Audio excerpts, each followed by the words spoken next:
نحمدہ ونصلی علی رسولہ الکریم اما بعد۔ محترم سامعین و ناظرین، السلام علیکم ورحمۃ اللہ وبرکاتہ۔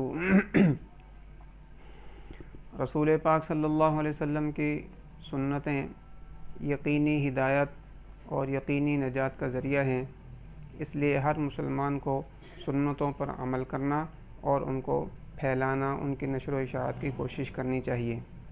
تو اسی سلسلے میں ہم آج چھینک مارنا اور چھینک مارنے پر کیا پڑھنا ہے اور سننے والا کس طرح جواب دے، اور اسی طرح جمائی لینے میں سنت طریقہ کیا ہے، ان کو بیان کریں گے۔ تو اگر کسی کو چھینک آئے تو سنت طریقہ یہ ہے کہ اپنی آواز کو پست رکھا جائے، آواز کو زیادہ بلند نہ کیا جائے بلکہ آواز کو نیچا اور پست رکھنے کی کوشش کی جائے۔ اور رسول پاک صلی اللہ علیہ وسلم جب چھینک آتی تھی تو آپ صلی اللہ علیہ وسلم اپنا ہاتھ مبارک یا کوئی کپڑا اس طرح منہ پر رکھ لیا کرتے تھے تاکہ دیکھنے والے کو کوئی کراہت نہ ہو۔ اگر کپڑا نہ ہو تو ہاتھ بھی رکھا جا سکتا ہے، خاص طور پر دسترخوان پر اگر چھینک آ جائے تو کم از کم کپڑا رکھ لینا چاہیے یا اپنے منہ کو دوسری طرف کر کے پھر چھینک مارنی چاہیے۔ چھینک مارنے والا جب اس کو چھینک آئے تو الحمدللہ یا الحمدللہ علی کل حال دونوں میں سے کوئی بھی کلمہ کہہ سکتا ہے، دونوں سنت سے ثابت ہیں۔ اور سننے والا وہ یرحمک اللہ کہے۔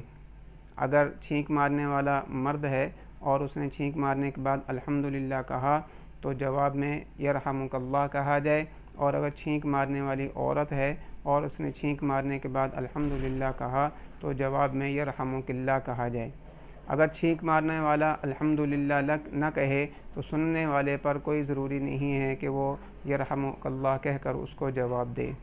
اور جب چھینک مارنے والا الحمدللہ کہے اور سننے والا جواب میں یرحمک اللہ کہے تو پھر چھینک مارنے والا اس کے جواب میں یہدیکم اللہ ویصلح بالکم کہے۔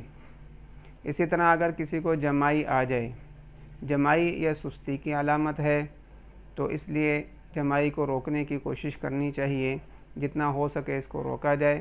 اگر اس کو روک نہ سکیں تو کم از کم اپنے بائیں ہاتھ کی ہتھیلی کی پشت یہ اس طرح منہ پر اس طرح رکھ لیا جائے تاکہ دیکھنے والے کو اس سے کوئی کراہت نہ ہو۔ اللہ تبارک و تعالی مجھے اور آپ کو عمل کی توفیق عطا فرمائے۔